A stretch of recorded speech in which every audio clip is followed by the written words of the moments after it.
Car house वाला। गोरखपुर नाम के गांव में राम जी नाम का एक मिडिल क्लास व्यक्ति रहता था। राम जी बलवंत नाम के एक धनवान के घर पर ड्राइवर का काम करता था। राम जी अपने माँ बाप से बहुत प्यार करता था और उनकी इज्जत करता था। राम जी की माँ राम जी से, बेटा राम जी, आजकल तुम घर पर कम पैसे लाते हो बेटा। माँ, मैं अपने नए घर के लिए पैसे जमा कर रहा हूँ। बहुत खुशी हुई बेटे, तुम अपने पिताजी का सपना पूरा कर रहे हो बेटा। हाँ माँ, लेकिन ये हम दोनों का भी तो सपना है ना माँ। ठीक है माँ, मैं काम पर चलता हूँ। कहकर वो काम पर चला गया। बलवंत अपने घर पर सोफा में बैठा हुआ अखबार पढ़ रहा था। राम जी वहां पहुंचा। साहब, कार सर्विसिंग के लिए देना होगा, बहुत खराब हो गया है साहब। ठीक है, मैं देख लूंगा, तुम कल सवेरे आ जाना। साहब, इस महीने का तनख्वाह इस महीने भी मैंने तुम्हारे अकाउंट में पैसे डाल दिए हैं। अब तक 80,000 रुपए जमा हो गए हैं और 1,00,000 रुपए अगर तुमने जमा कर लिए तो तुम जमीन खरीद सकते हो। ठीक है साहब। एक दिन राम जी अपने रिश्तेदार सागर के घर गया। अरे आओ भाई राम जी, कैसे हो? मैं ठीक हूँ चाचा, आप कैसे हो? मैं ठीक हूँ बेटा, काम कैसे चल रहा है? वैसे तुम्हारा कंजूस मालिक तुम्हें तनख्वाह टाइम पर देता है कि नहीं देता है? ऐसी कोई बात नहीं है चाचा, बलवंत जी बहुत अच्छे आदमी हैं। मैं नया घर खरीदने के लिए उनके पास पैसे जमा कर रहा हूँ। अच्छा, कितने पैसे जमा हो गए हैं? 80,000 रुपए जमा हो गए हैं चाचा। अगर और 1,00,000 रुपए जमा हो गए तो एक घर खरीद पाऊंगा।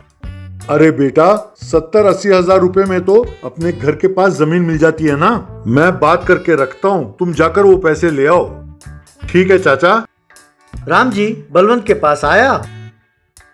साहब, घर के लिए मुझे जमीन मिल रहा है, आप अगर मुझे मेरे पैसे दे दें तो मैं जाकर जमीन खरीद लेता हूँ साहब।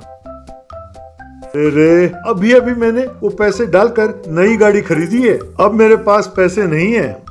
पर साहब, वो तो मेरे पैसे हैं ना।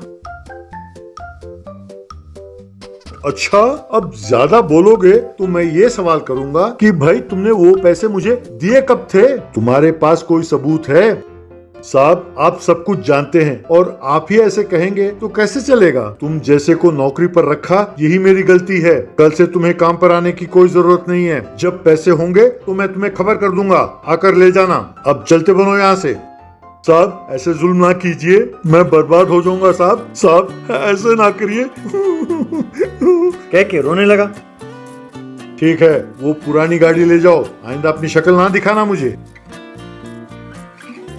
साहब, उस गाड़ी का मैं क्या करूंगा? मैंने तो वो पैसे घर खरीदने के लिए जमा किए थे। जाओ जाओ, और थोड़ी देर रुके तो वो गाड़ी भी नहीं दूंगा। राम जी की आंखें भर आईं। वो कार लेकर वहां से चला गया।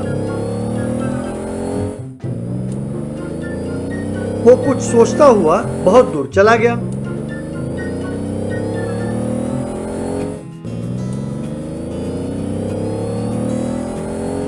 एक जगह पहुंचकर उसने गाड़ी रोकी।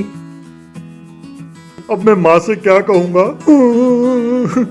चाचा जी ने सही कहा था, अब मेरे घर का सपना सच कभी नहीं होगा। हे भगवान, अब मैं क्या करूं? कहकर रोने लगा। तभी वो कार इधर उधर मुड़ने लगा। ये क्या? गाड़ी यूं हिल क्यों रही है? कहकर डर के गाड़ी से नीचे उतरा। उसने आसपास नजर दौड़ाया तो देखा कि वो जंगल में था और चारों तरफ पेड़ ही पेड़ थे। बाप रे, ये क्या? मैं कहाँ आ गया? यहाँ से तुरंत जाना होगा। कहकर चलने ही वाला था कि पेड़ से एक रोशनी दिखाई दी। उस रोशनी में से एक देवता प्रकट हुई। उसे देखकर राम जी, अरे मुझे बचा लो, मुझे कुछ ना करो, मुझे कुछ ना करो, कहकर डरने लगा। डरो नहीं राम जी, मैं कल्पवृक्ष देवी हूँ।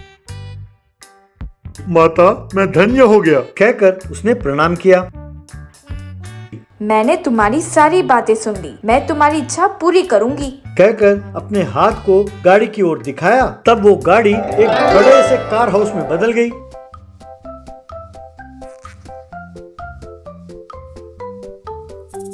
मैं धन्य हो गया माँ, मैं धन्य हो गया। कहकर राम जी उस कार हाउस की ओर बढ़ने लगा तो देवी गायब हो गई। राम जी ने उस कार हाउस के अंदर जाकर देखा तो एक कमरा सोने से भरा हुआ था और दूसरे कमरे में हीरे ही हीरे थे। ये सब देखकर राम जी हे कल्प वृक्ष देवी माता, मैं धन्य हो गया, मैं धन्य हो गया। कहकर उस कार हाउस को चलाते हुए वो अपने घर गया।